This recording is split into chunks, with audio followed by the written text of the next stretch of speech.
They say there's a home for every dog, that out there in the world someone is searching for them, that love is waiting. But what do you do when the world forgets you exist? When every gaze glances right through you, when no one wants you? He wasn't always like this.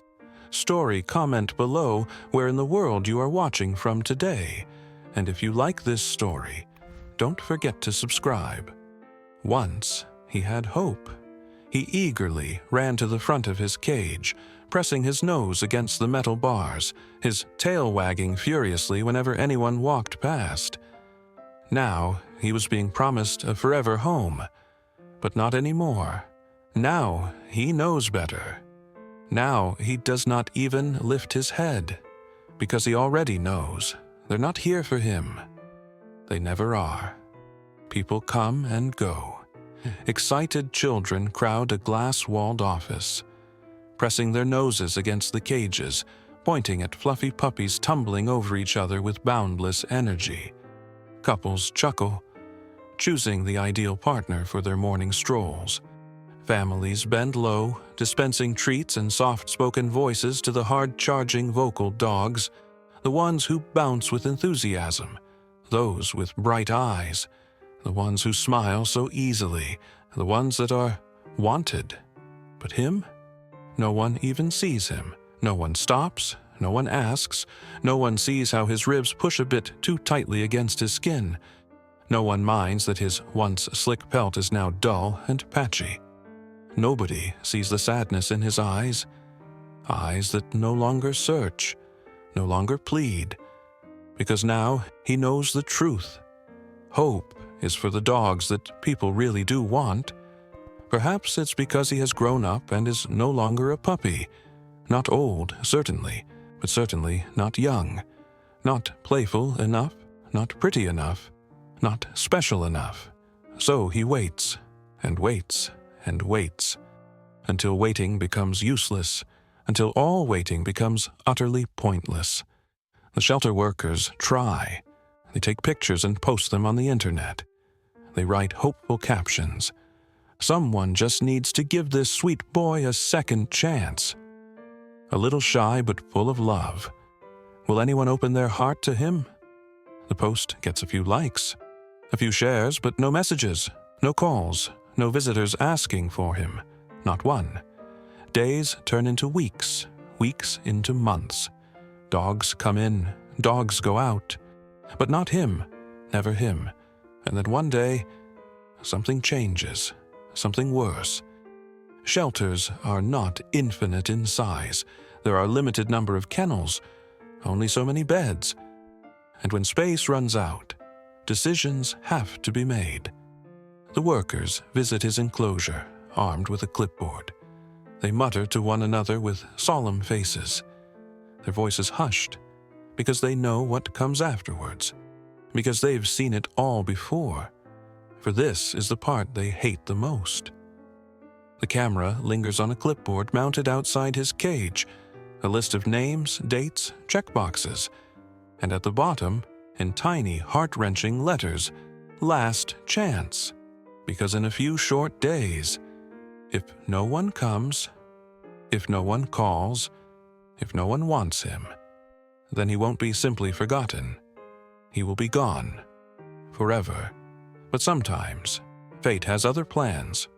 Of course, there's no cure after all, just hope. A hero arrives, and for him, that moment is coming. Nothing is truer than the saying that every dog deserves a second chance. But what if nobody was willing to give it? When time runs out, when your story is being written on its last page, and you don't even know it. The dog doesn't know what day it is, doesn't realize that the workers are avoiding his cage more than usual, doesn't know that behind the scenes his name is on a list with too many names, and not enough space. He rests, barely moving, on the cold concrete floor. His lungs expand and contract with thin, weary breaths. He does not even raise his head as footsteps approach, because he already knows they're not here for him. they never are. The shelter door swings open. A gust of cool air rushes in, and with it, a stranger. At first, the workers hardly notice. There are people walking in all the time looking for puppies, looking for perfect dogs. I am simply someone easy to love. But this man isn't checking out the puppies. He isn't gesturing toward the playful dogs bouncing against their cages. He's not smiling, excited, or eager to take the cutest one home. Number. His eyes survey the shelter with a new kind of intensity, a different kind of purpose.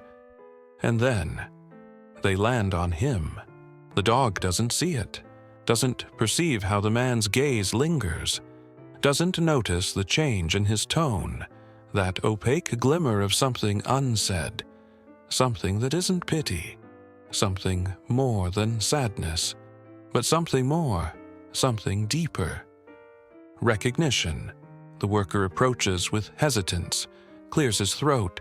"Can I assist you with something?" The man doesn't look away. His voice is quiet, steady. "That one." The worker follows his gaze. So, looking at the cage in the corner, at the dog who doesn't raise his head, his brows furrow. "Are you sure?" Because no one ever asks how he is. No one ever chooses him. The man nods, without hesitation, without second-guessing, like he had decided before he even stepped inside, as if he had always known. "Yes," he says, hollow, certain. "I want him." The last one there, and just a little bit hero, and a little bit hero, and just a little bit hero. Because occasionally the past just has a way of returning. And for this dog, the past may be closer than he knows. "You know, there are others," she says quietly. Her voice is careful, as though she's trying not to offend him. She looks over to the younger dogs, those still full of hope, the ones who have wagging tails and bright eyes, the ones people actually come for. But the man, he doesn't even look. "I know," he says. His voice is steady, calm, certain. "I want him." The worker hesitates, because she has witnessed people's minds change before. She has watched people eye the older, unwanted dogs with pity, only to walk back at the last moment. In the past, she has watched people leave with easy choices. The cute ones, the playful ones, the ones that don't have baggage. But this man, he hasn't even blinked, hasn't even questioned what his decision meant. And for some reason, that unsettles her. She shuffles uncomfortably, rifling through the paperwork. "There's not a whole lot we have on him," she acknowledges. "He was walking the streets, wandering. No collar, no microchip." She looks over at the dog, still curled in the corner. Unaware his life is about to be altered. He doesn't respond much, doesn't play. He's quiet, withdrawn. He's been out there for months, and she hesitates, biting her lip. Then, softly, carefully, he's given up. The man exhales. He grips the pen more tightly with his fingers. He looks at the dog, and something unsaid flashes in his eyes. Then quietly, almost to himself, "I know how that feels." The worker still doesn't get it. She doesn't ask. She nods and pushes the papers toward him. The man signs his name, quick, decisive, and just like that, it's done. The world has endless possibilities, they say, that each day is a fresh start. A fresh start, a new beginning. But what if you've already learned that new beginnings are ephemeral, that hope is just a trick, that love is simply a way to be wounded? What if the world outside is not promise, but a threat? His collar is attached to the leash. The door of his cage swings open for the first time in a long while. The path is clear, the way is free, but he doesn't move. The man kneels beside him. There is no rush, no force, just patience, just understanding. His voice is low, steady. "Come on, buddy." A pause, a breath. "You're free now." The words are meaningless to him. Not yet, because freedom is an idea that he forgot how to believe in, but then a gentle tug on the leash, a shift in the air, a hesitation, and finally, a step. It's small, so small it barely counts, but it's something. And then another, and another, until suddenly he is outside, and the world slaps him all at once. The smells, the sounds, the breeze through his fur. His body tenses, his muscles lock, because it's too much, too open, too big, too unknown.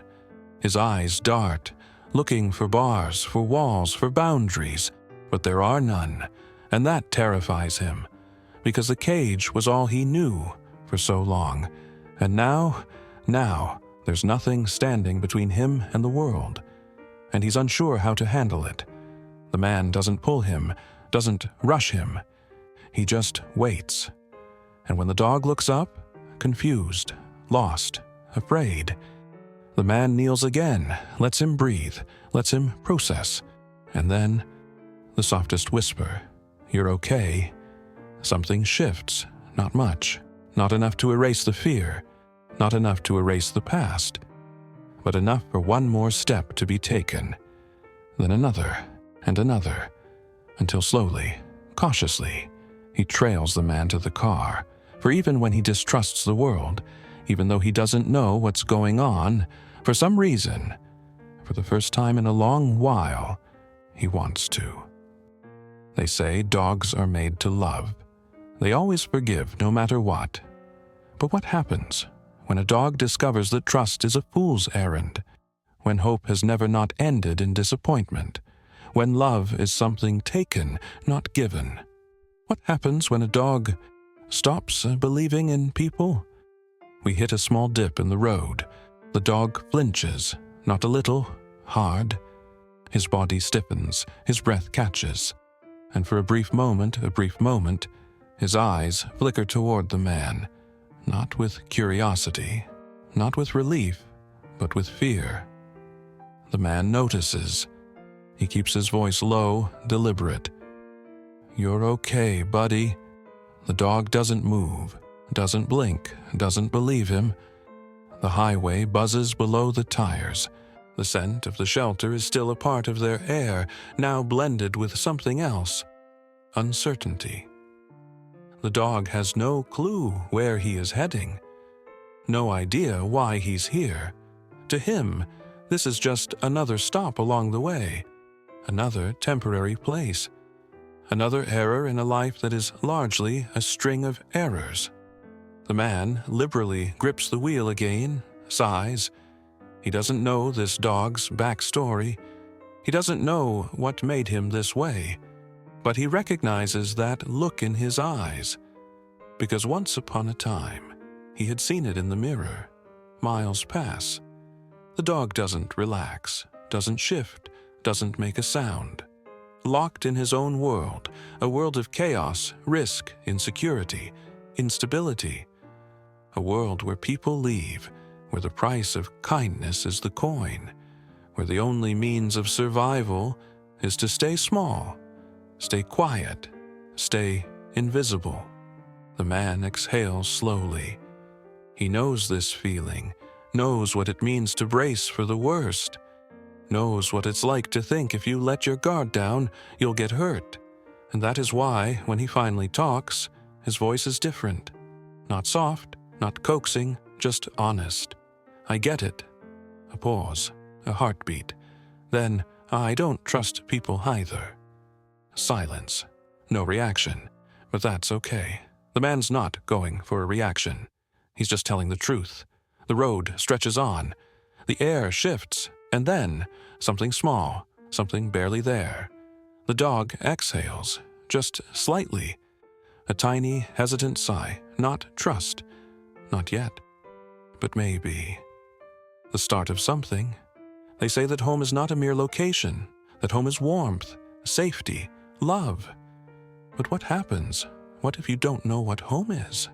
When your whole life you've known it was a cage?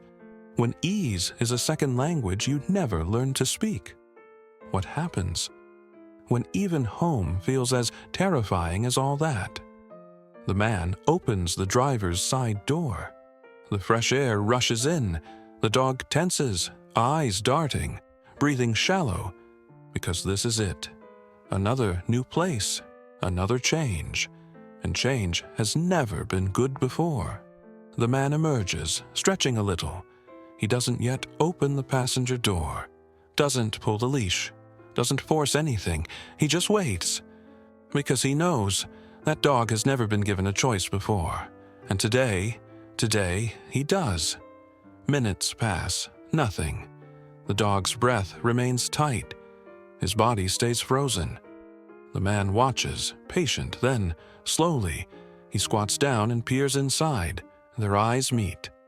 Just for a second. And then, the man does something the dog cannot anticipate. He turns away. He doesn't beg, doesn't bribe, doesn't coax. For that, instead, he keeps the door open. And then, he walks away. The dog blinks, confused, because that is not how this works. No one leaves windside doors open. They don't give choices. They always take, always demand. But this man, he just walked away. The dog's ears twitch. Outside, the world is too open, too big. But the car is small, familiar, safe. So he stays. The man doesn't look back, doesn't check.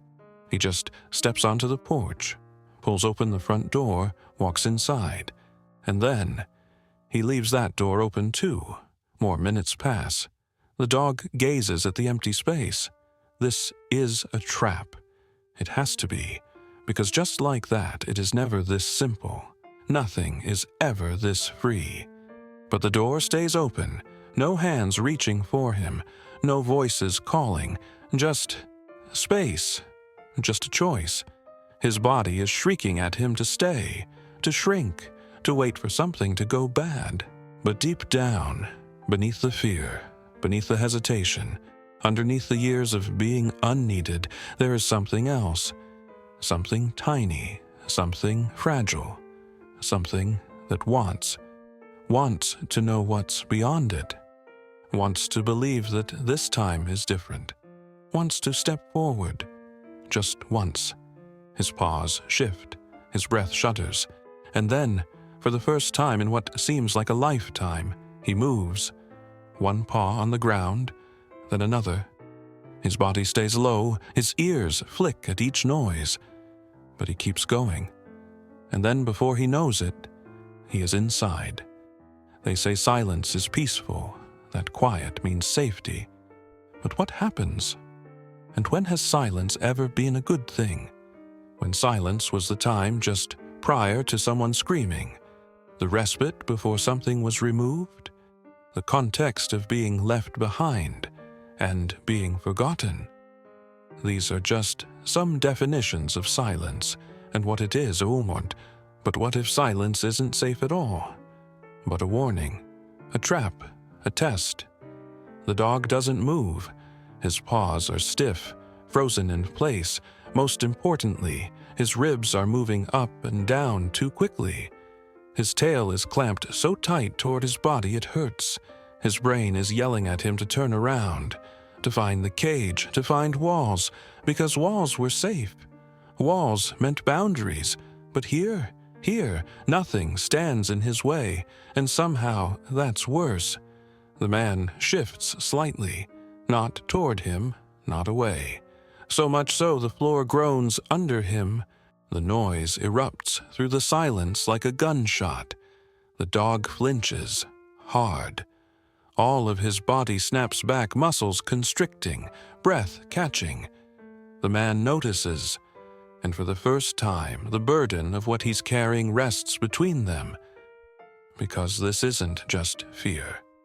This is something deeper, something learned, something ingrained, something that never should have happened.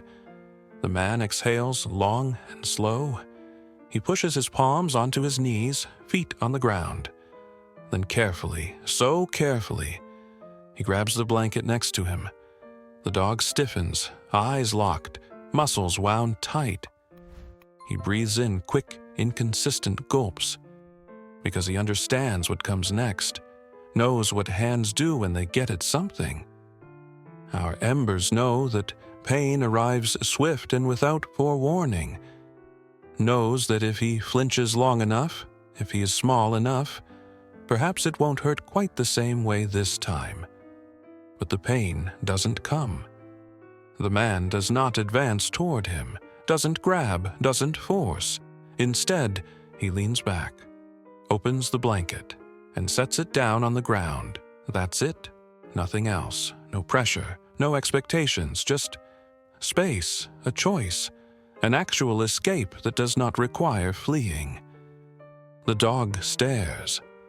He doesn't understand, doesn't know what to do, because no one has ever so much as handed him something without first taking something. So he waits for the trick, takes to the moment it turns, but it doesn't. Minutes pass. The man doesn't look at him, just stretches his legs out, leans back against the couch and exhales like this, like waiting, the simplest thing in the world. The dog swallows. His throat feels dry. His paws hurt from standing too straight for too long. His body is still primed to run, but the blanket is there. Software, still, safe, number he doesn't know what being safe feels like.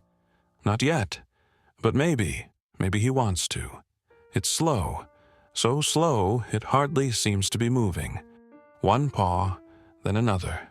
At every inch forward, it is like walking out on thin ice. I mean, like we could break at any moment. As if at any moment it's all going to go wrong. But nothing happens. So he keeps going until his body is on the blanket. It's warm, softer than anything he remembers. His blood goes hot and he lowers his head, muscles tense, ears pinned back. He doesn't sleep, doesn't relax. But for the first time, he stops standing. And that is everything. The man doesn't speak, doesn't move, but the tiniest smile plays on his lips. Because this isn't much, not really, but it's a start, and sometimes that's enough. Song of the dog. Be kind to the dog. That no matter what, they always will forgive, always trust, always come back. But what happens when that trust has been betrayed too often? When love was a trick? When hands have always, only ever meant pain? What do you call a dog who has forgotten kindness? The dog wakes up stiff. He walks with thick, heavy legs as if he'd spent the whole night waiting for something to come. His head lifts a little at every sound, ears twitching. A car passing outside. The sound, the creak of wood as the man shifts in his seat. The world feels different. Not the intense, overwhelming chaos of the shelter. Not the raw chill of the streets. Just different. His gaze brushes over the man, still there, still watching, but not staring, not demanding. The man lets out a long, slow exhale, putting his coffee cup down carefully and softly. Then, carefully, so carefully, he reaches out. The dog stiffens. His heart pounds. His body goes still, because this is it. This is when it shifts, the instant that the kindness is gone, when the hand is no longer just reaching, but taking. But the palm doesn't actually touch him. It stops, halfway, hanging in the air between them, not grabbing, not forcing, just waiting. The man doesn't say anything, doesn't push, just lets the dog see that hands may not have meant hurt, realize that reaching out doesn't have to be a negative in a seize mentality. Know that this moment, this choice is his. Seconds pass, long, uncomfortable. Its body remains coiled, prepared to run, but something in him is reluctant, because for the first time, everything he's doing, there's no one forcing him to do squat. The silence stretches, and then a single breath, shaky, slow, and the faintest step forward. Just his nose, just a fraction of an inch, just enough. The man doesn't move, doesn't flinch, just stays. And finally, the dog sniffs his fingers. It's quick, barely there, but it happens. A choice, a risk, a test. And nothing bad follows. No sudden movements, no punishment, no pain. Only the sound of breathing, steady. It's just the heaviness of change. The dog gives just a little tug back. His ears flick. His body still doesn't relax. Not yet. But the man simply nods, as if to himself, like he understands, like he isn't disappointed, like he knows this. This was everything. Time is said to heal all wounds, that if you love something long enough, the past will fade, the wounds will close. But what if there's not enough time? What if the past isn't merely a remembrance, but a weight you still carry? What if healing isn't about time at all? What if it's about trusting to learn that this time the hand won't harm you, that the door isn't going to close this time, that this time, are you really, truly, finally safe? The dog hasn't moved much, not because he can't, but because he doesn't know whether he should, doesn't know if he's allowed. The blanket under him is soft, too soft. It feels wrong. For comfort was never something he was looking for, never something he believed he would ever know. The man hasn't spoken much, not because he doesn't want to, though, but because he understands. Some wounds don't heal with words. Some wounds require more than stitches, something quieter, something steady, something like time. The man watches from the kitchen, not in such a way that it makes the dog feel trapped, not in an awkward, uncomfortable way where he feels like he's being studied, just watching, like he's waiting, like he knows something is about to happen, something small, something huge, and then it happens, not all at once, not in a way anyone else would notice, but the man does, because he's been waiting for it, looking for it, hoping for it. The dog moves, not a lot, just a shift, a 1, 2, or 3-inch languid stretch of his front legs, a slow blink, a sigh, soft but real, a sound that's not so much about fear and more about relief. The man exhales, not loudly, not excitedly, just steady, because he knows this is the beginning of something. This is the first thread of trust being woven. And trust, true trust, isn't something to give in one fell swoop. It comes in moments, in small choices, in breaths that aren't even survival, but feel like belonging. He kneels, remaining a safe distance away. His voice is low, careful. Good boy. This is the first time he has stated it. The first time he's given the dog something he didn't have to earn, just given, freely, without conditions. And for the first time, the dog doesn't flinch. The man sees it, feels it, knows exactly how important this moment is. So he does something bold, something risky, anything that might change everything. He reaches out, slowly, steadily, his hand open, palm up, fingers relaxed, not grabbing, not demanding, just offering. The dog sees it. His body tenses, his breath catches, because hands have never signified kindness before. Hands have only ever taken, hands have only ever hurt. But this one is different. It isn't coming for him. It's waiting for him to return to it. Seconds pass, long, uncomfortable, and then a choice, a risk, a step forward. Not his body, not yet. Just his nose, just a fraction of an inch, just enough. The man doesn't move, doesn't rush.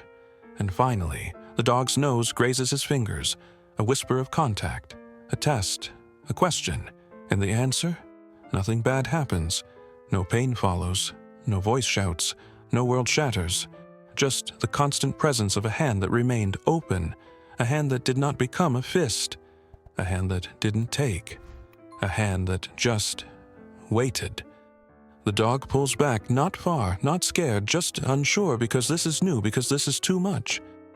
But inside him, beneath the fear, beneath the hesitation, under the years of not being welcome, something shifts, something small, something huge, and the man, he just smiles, because he knows it was never about making a connection.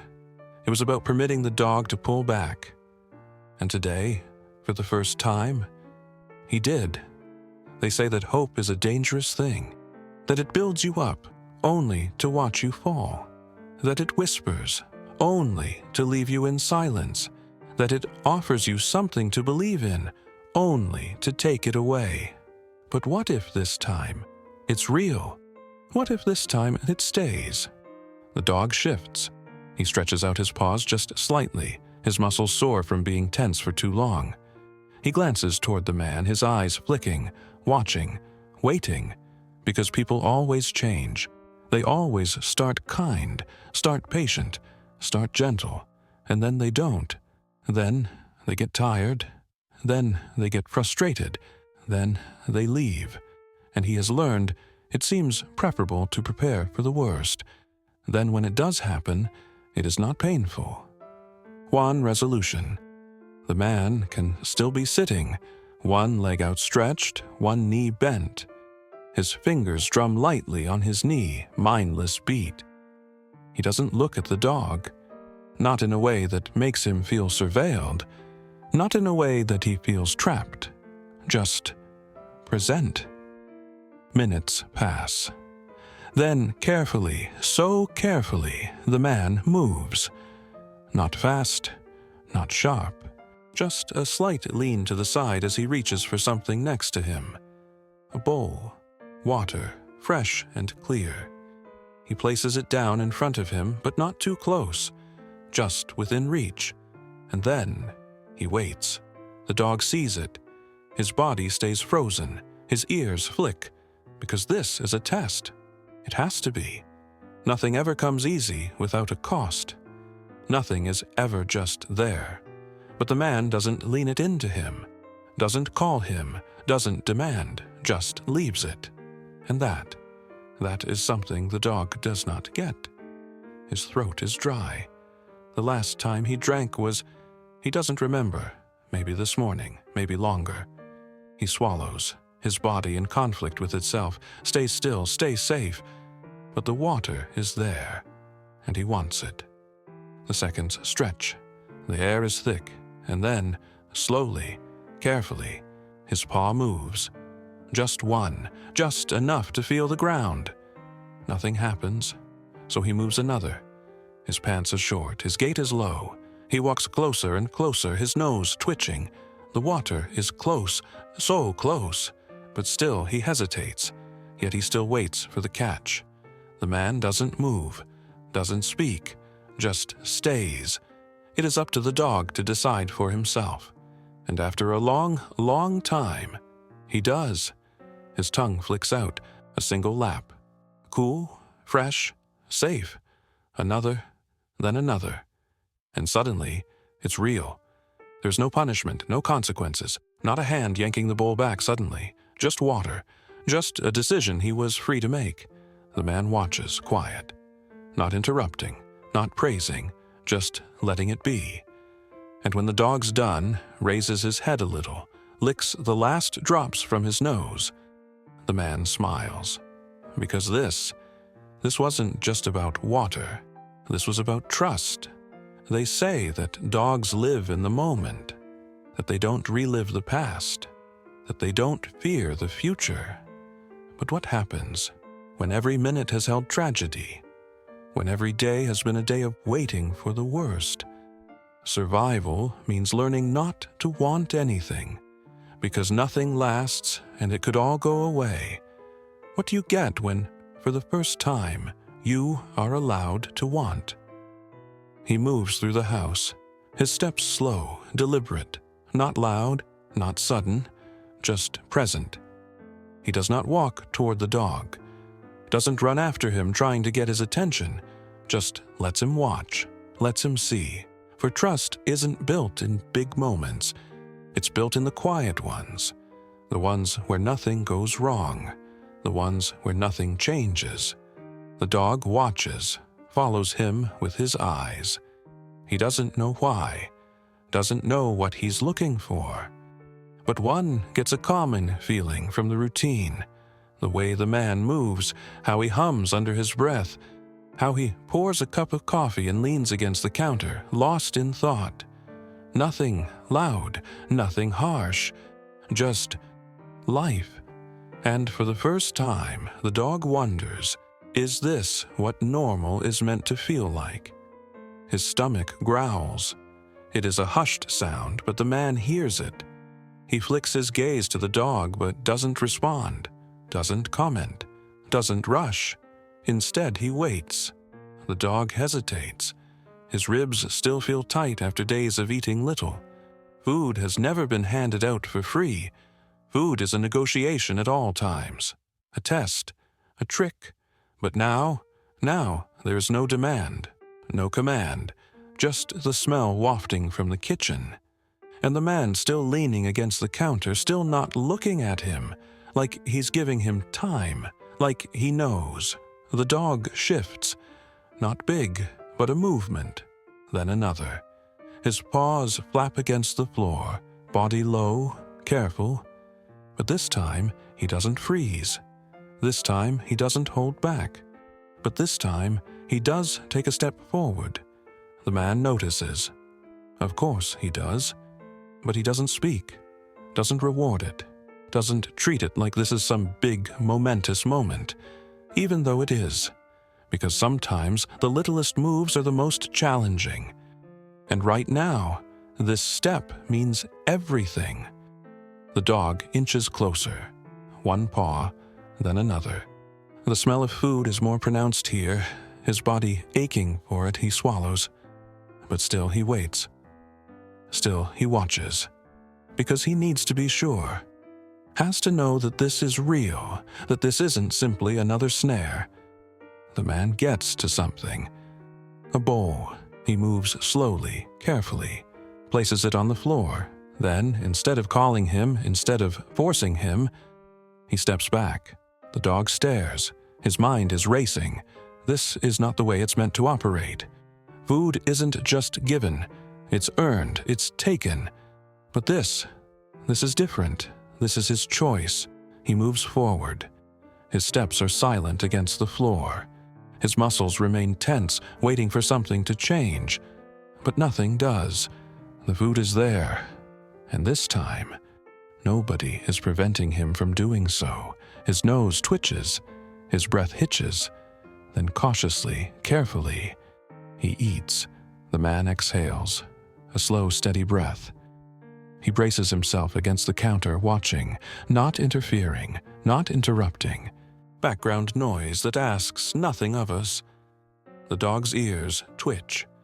He doesn't know why this seems significant, why it feels safe, but it does.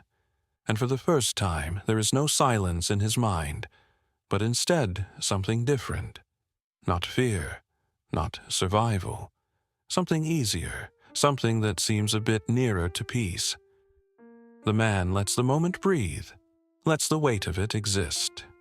Then, in the softest voice, the sort of voice that does not demand a response, not expecting anything in return, he speaks. You know, you don't have to be scared anymore. The dog's breath catches. His body stays still, but his heart, those words leave his heart unsure how to respond. Because fear is all he knows. Because fear has been the only thing protecting him. Because fear has always been the only constant. And now, for the first time, someone is saying he does not need it anymore. The dog exhales, a shuddering breath, barely noticeable, but the man notices. Of course he does, because this isn't simply about fear. It's all about learning to release it. The man doesn't push, doesn't expect more than the dog can give. He barely moves, just manages to put his arm up against the couch, not touching, not invading space, just there. A silent offering, not a command, not an expectation, just an invitation. The dog hesitates, because this is too much, because this is too close. That is not something he should want, shouldn't need it. But the distance between them doesn't seem as great as before, and he is, for the first time in his life. He does not want to run away from it. His body stays stiff, but slowly, carefully, his weight shifts, just slightly, just enough. His side rubs along the man's arm with no fear for the first time. The man doesn't move, doesn't react, just lets it happen, like this isn't a big deal, like this isn't, the most important thing in the world. But they both know the truth. It is. The dog doesn't pull away. He doesn't know why, doesn't understand it, doesn't know what this means. But for the first time, he wants to find out. Time heals all, they say. As far as love can go, it's enough to heal even the deepest wounds. With that kindness, the past will be wiped away. But what do you do when the past is all you know? When love has always been a temporary thing? When kindness seems less like a truth than a trick? What if, for the first time, you aren't just surviving, but you're being seen? And what if that's scarier than everything else? The dog shifts slightly. His fur grazes the man's arm. He still doesn't know this. This closeness. The sense that we are not alone. It's too big, too new. And for a split second, his brain tells him this is bad. That he's occupying too much space. That he isn't meant to be here. The man exhales and stretches a little. Not in a way where he feels cornered. Not to the point where he feels like he's done something bad. Only in a way that seems normal. Like this moment isn't precarious. Like this isn't an area that requires some careful footing. That this is just another day. Another ordinary moment. But for the dog, this is anything but ordinary, because he was never here before. This is the same who has never been allowed to just be, without needing to earn it, without having to prove he's worth all that, without having to worry about it being taken away. The man looks at him, and then a hand, not reaching, not grabbing, just there, lying on the couch, feet away, palm up, relaxed, an invitation, not a demand, not a test, just a choice. And then the dog stops being afraid of the man. He's afraid of himself. What if he ages into wanting this? What if he needs this? What if he turns up the decade just a little? And it all disappears. His body is frozen. His breath is shallow. His brain is telling him to move, scream, to run, to retreat before this gets too real. But he doesn't. For something else is whispering as well, something quieter, something softer, something that says, now you can be afraid no more. The dog exhales, shaky, uncertain. His nose twitches. His pads move on the cushion, and then, for the first time in what seems like ages, he makes a choice. He moves, slowly, carefully, inches forward, not all at once, not in a way that might be confused with confidence, but in a way that is brave, because trusting is not easy. Trust is not a feeling, it's a decision. And today, for the first time, he decides. His nose touches the man's fingers, just a whisper of contact, just a moment of testing, a risk, a question, and the answer.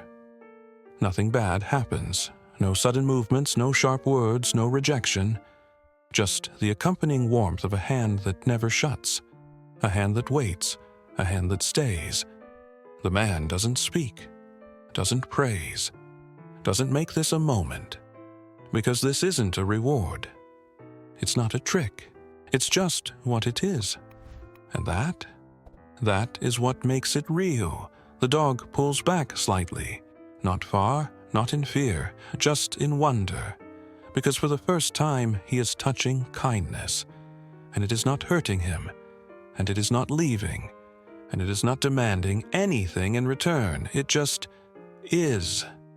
They say home is wherever you feel safe, where your name actually fucking means something, where the absence of you is felt, where you are loved and your presence is honored.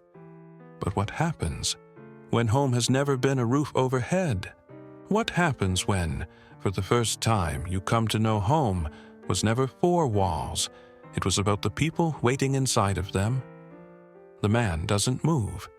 He could, but he doesn't, because he knows this moment does not belong to him to seize. It's the dog's to give. And this evening, after all, he has given everything. The dog puffs, his body sinking just a little deeper into the warmth beside him. A warmth of something permanent, as if of something that can't be stolen from you. Of something that feels like, no, not feels like. Something that is. Something that existed from the start. That is one thing that will always exist. Home.